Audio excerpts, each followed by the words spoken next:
So I wanted to just say that this is a very special assembly of our community today.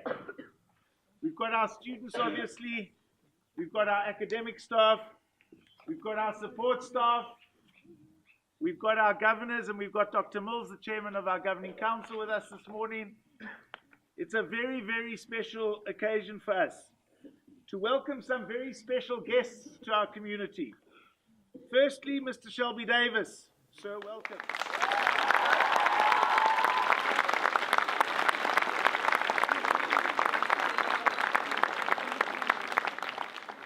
Mrs. Gail Davis.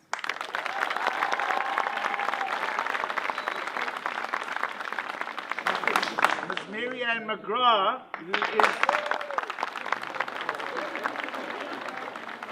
who is the sister to Mrs. Davis, and Ms. Irma Resch,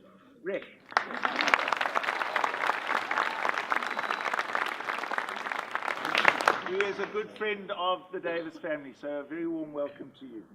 My duty this morning is very brief, for a principal. As you know, we talk a lot. But it is very, very important. And it is simply to say thank you.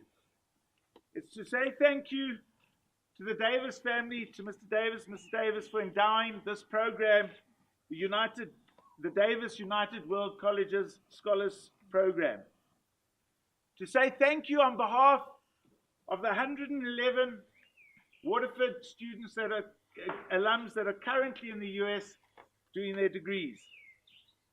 On behalf of the 808 Waterford graduates who have benefited from the program since its inception. Graduates from over 100 countries in the world that are now champions of Waterford, champions of UWC, and champions of Eswatini in the countries that they live in today. To say thank you on behalf of the 20 or so US National Committee students who are funded by the Davis family who have been here at Waterford Kamhlaba. the 20 or so Waterford students who have benefited from the Semester at Sea program. To say thank you on behalf of the 350 or so Eswatini students who have studied at the UWC schools around the world and have graduated from the UWC Davis Scholars Program. We are the country that has benefited by far from this program. Yes, America has had 450 people on the program now, and we have only 111, but their population is 300 million, and we are 1.2 million. Per capita, Swaziland has been the greatest recipient of this program. So I say thank you for the opportunity that many of our students have had. For many of them, it is their only opportunity at a tertiary education. For many of them, it's their only opportunity of getting a world-class education. For many of their families, the first ever in their families to go on to university education. And so on behalf of the families and the parents and the communities that you have touched through your generosity, this is to say a thank you. We've had many parents who've wanted to come and say, please, can we have an opportunity? And there's only so many hours in the day, and I'm afraid we've squeezed in a lot in during this day, and I know you're going to be tired by the end of it. So my duty is to say thank you on behalf of all of those people. To help Africa grow people who are going to grow Africa. And Mr. Davis, as I said to you, dropping a pebble in a pond, you never know what the consequences are going to be for generations to come. I'm privileged to welcome you to Eswatini, to Waterford Kamhlaba, and to thank you for the impact that you have made through your generosity. A welcome and a thank you. You know, there's a saying at the UWC that the UWC education is an education like no other, and it sure is. And this school is the happiest school. If only the world could be this happy. But what I look out at you all, and it's just a thrill to be here. And so thank you for giving us such a great time. We were up at Kruger Park over the weekend. So we've had a lot of time with Stephen, and we've had a lot of transportation courtesy of Stephen and the school, and we loved it all. And the greeting we got last night when we arrived here was special. Thank you all for that, and the music this morning was special. Thank you all for that. So in the next 10 minutes or so, I'm going to just try to tell you a little bit about my life story. And I have a few notes here because I'm going to boil it down, but also I have a tendency to wander off the reservation. And I've got to try to stay on point, so to speak. Can you hear me okay? Oh, good. Okay. Well, one thing I'm going to talk about is the family motto, which is the first 30 years of your life, focus on learning, and the next 30 years of your life, focus on earning, and the remaining 30 years or so of your life, if you've been fortunate, especially, focus on returning. So learn, earn, and return is the kind of motto. And I got a lot of good habits, I think, from my parents and my grandmother. They taught me to be creative, frugal, and don't be a bragger, be friendly. These were little traits, but they also told us a little bit about how to live our life. As an example, they want us to focus when we're trying to do something during the day. Focus on the job at hand. My father used to say, don't put off to tomorrow what you can do today. Because, it's going to take the same amount of time tomorrow, so why not get it done right now? So that's how he did it. He taught me to earn money. We had chickens when I was growing up, under 10. And under 10 chickens, I was under 10 years old. And my job was to keep the chickens healthy, but also I could earn money if I could sell the extra eggs to the neighbors. So I learned how to earn money quite early in life, maybe around 7 or 8 years old. I'd take baskets of eggs and take them around to the neighbors. they taught us to save and have. If you're going to save, if you're going to have money, you have to save. And so one of the things they talked about was use it up, wear it out, make do, or do without. That keeps you out of the stores. And so we learned that. And then my father taught me the rule of compound interest. It's called the eighth wonder of the world by Albert Einstein. And I won't go into that now, but it's how if you save money and invest it over a long period of time, the compounding is astounding if you've been even half successful. So basically, I got my business genes from my father and my humanitarian genes from my mother. My mother was a dreamer and an idealist. My father was a realist and a doer, so to speak. Both were internationalists. That was very important. And they internationalized me by introducing me to a microcosm of the world on some trips. When I was about your age, we took trips on Pan American Airlines, which is no longer around, but you could stop over at various places and find, and then deviate off an itinerary. It was much more liberal than it is today. I later saw a sign, well, no, at college, let's go to college next, because you're on your way to college. I was told by my parents, whatever courses you take, think about why you're taking them in terms of what they're about. And usually they're about people in a way that have survived the test of history. That's why you study them. So you study great authors, you study great musicians, you study artists, you study physicists, or in science, everything from Galileo to Einstein. These people have in the past been successful enough and made a difference enough so that you're studying them now. And you can learn from leaders. And so in effect, you often are studying leaders in their field at the time they were around. And so that's something to think about when you're going to college. Don't worry too much about what you're studying. Look for leaderships and lessons from leadership. Okay, now let's see what I got here. Well, so that gets us through college. Then I went to work at the Bank of New York. It's the oldest bank in the country. They recruited me, and their salaries were really low. But I got lucky, very lucky, because I was able to live at home and save money and still take that job. And I was loving the job, and I was learning on the job. And here I was, I'd been paying to go to college all those years. And now I was being paid, I was learning in college. And this is the learn phase.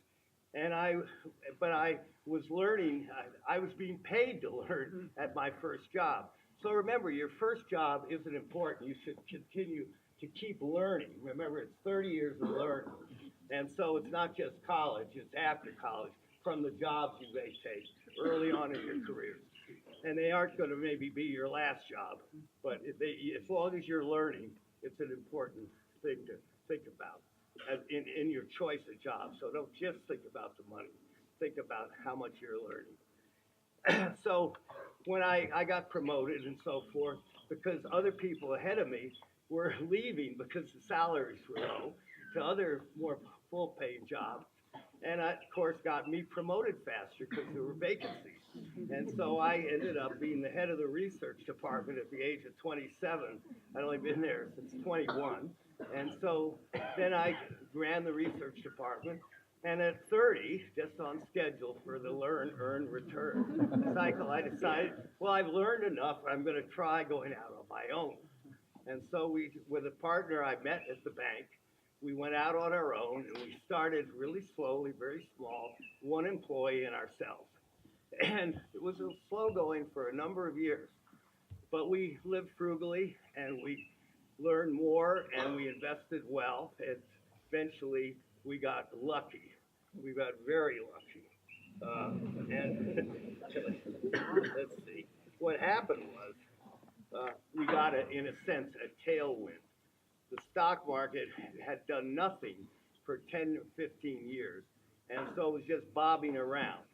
And then all of a sudden, in 1982, it took off, and by 1997, it had gone up 10 times. 10 times. And by the way, that's happened to my father too.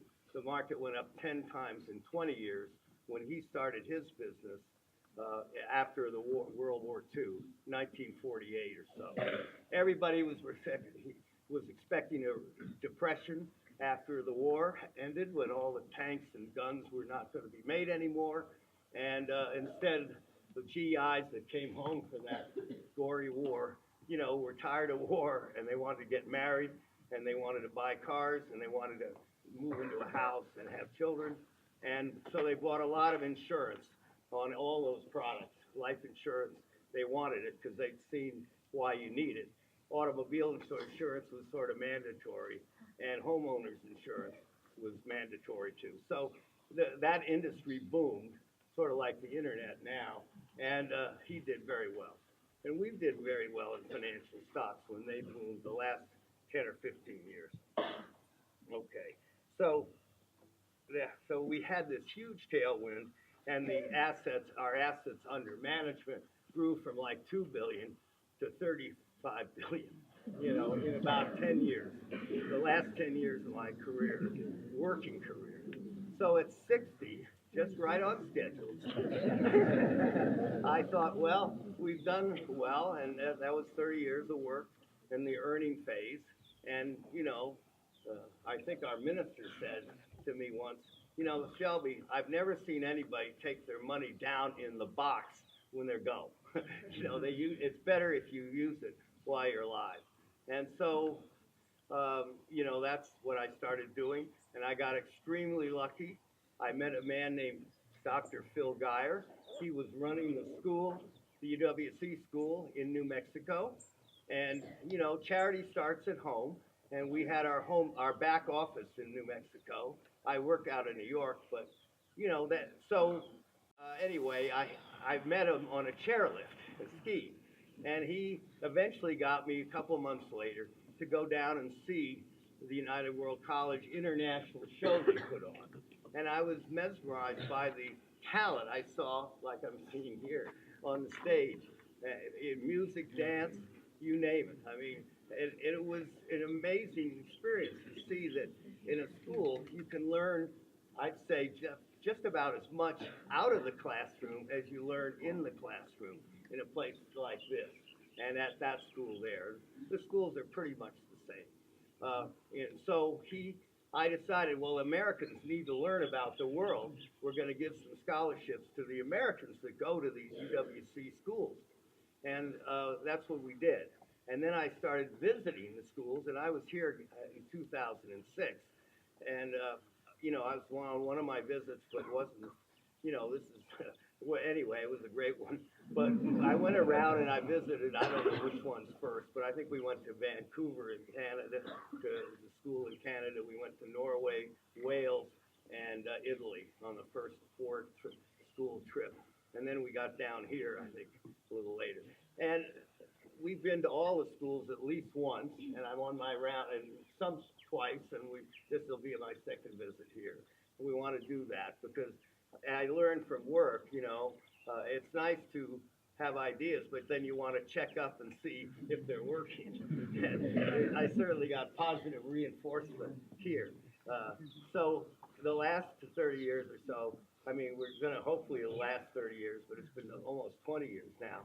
We've been investing in students who have one characteristic. They have to have gone to a UWC school. That's our gateway to these scholarships. And so, and it's a good gateway because when you think about it, you all have, whether you know it or not, developed winning habits. The habits are that it's about a 10-to-1 chance that you can get into this school, as an example. 10-to-1. And if you got in, then you have won a contest, right? And now you apply to a university in the United States, and it'll be a 10-to-1 chance you get into one of those, or a 5-to-1, or whatever it is. But it's another contest, and you've won a second contest. So what does that tell me? I'm investing in you because you have winning habits. And your parents probably told you, don't get bad habits, because those bad habits are hard to break. But let me tell you, as you heard from my past, my frugal past, well, if you get good habits, they're hard to break too. So my bet is that you have proven that you have good habits and are winning habits, and you can be the pebbles, as Stephen said, the pebbles that are thrown in the pond and make ripples. In other words, you have talents that can make a difference in the world and make the world a better place. And it's a big world, I admit, but no matter where you are, in your community, at your job, in the family, raising your children the right way, with the right, talents and the right habits that you help them develop, you will make a difference wherever you are, whatever field you're in, and we need more people like you in the world, and we need the happiness that comes out of this school and the other UWCs to be spread around the world. And so let me see if I have anything else here. Well, anyway, you've been the right cause at the right time in the right place, and I've hit the jackpot again, investing in you. The only difference is between investing in you and investing in my career and investing in you is, while I was investing in my career those last 15 years or so, the money was rolling in. And now the money is rolling out. It's a big difference. But in the return phase,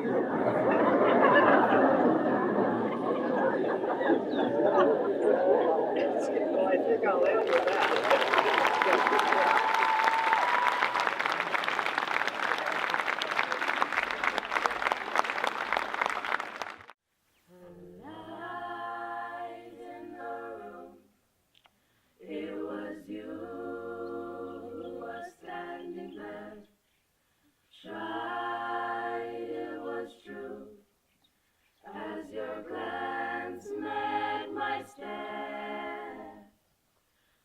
Your heart drifted off like the landslip I see.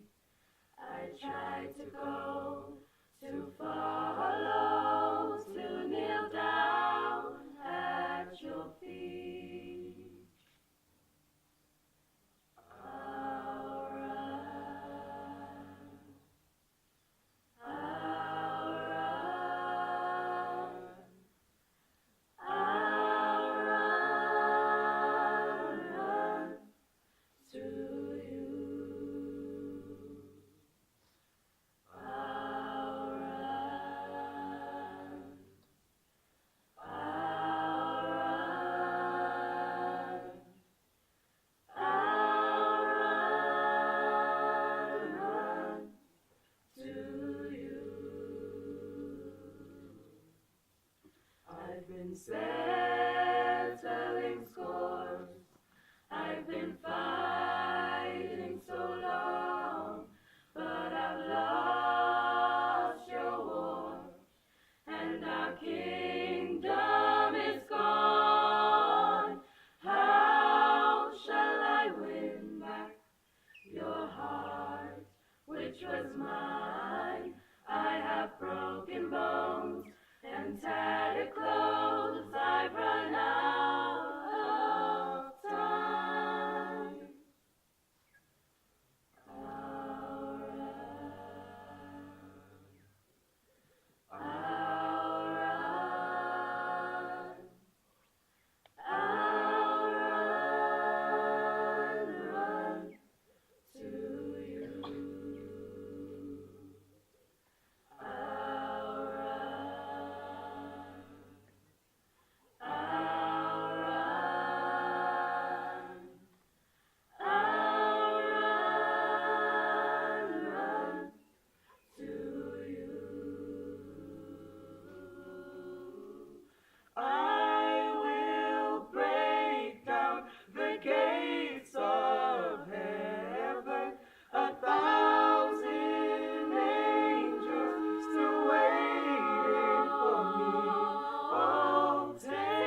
morning, everyone.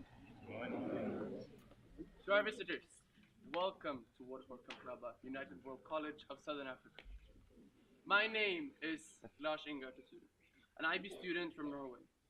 As you know, I am one of the 3 heads of the Student Representative Council, and I, on behalf of the SRC and the student body, hope that during your stay, you will get an insight in the wonderful school that we are, in the school that you support. To my fellow students, we have received very important guests that have come to visit our most precious and unique school. There are a lot of various aspects of Waterford Kamhlaba that we can show these visitors, as there are many different people, different students at WK. Our students, they range from the age of 11 to 20 to 21 years old. We come from over 60 different nations. We are forms, we're IBs. Some of us have been here for almost 7 years and are soon leaving. Some of us started school this year, myself included. Some of us traveled half across the globe to get here. Some of us live a 15-minute drive away. For some, this is a chance to achieve an internationally recognized quality education. Some of us came to this school because a family has a history with it. All of us are part of this. All of us are part of Waterford Kamhlaba. All of us are part of UWC. No matter how old, where we are from, our reason for being here, or how we got here. We create the student body at this school, and we create its diversity. We talk a lot about diversity in the UWC movement, and at WK as well. Diversity can be a complex and tricky thing. More often than not, it causes conflict. It twists our insides and it enrages us. It can step on our most fundamental and dearest beliefs. And thus it can cause people to be frustrated and almost angry with each other. However, more importantly, it demands us to be challenged and to think differently. A thought that has been pointed out several times to me in my time at WK, and a thought that I think is worth pointing out now as well, is that conflict is an essential part of being at a UWC. Some students at the school tend to have a preconceived idea saying that at a UWC we immediately overcome our differences and we live in peace and harmony from the beginning. And thus conflict is not part of the UWC experience. To me, that is false. We must talk and discuss our differences. They will not go away, no matter how much we choose to ignore them. I know some of you identify with the UWC movement more than others, and that's fine. But for all of us, being at this school, this is true. When we choose to talk about the differences that make us distinct individuals from distinct communities in distinct cultures, that is the only time we can truly begin to understand each other. And to me, that is what UWC is all about. That is part of our student body. And that is what, to me, makes this school so extremely special. Marianne, Irma, Gail, and Shelby, welcome to Waterford Kamhlaba.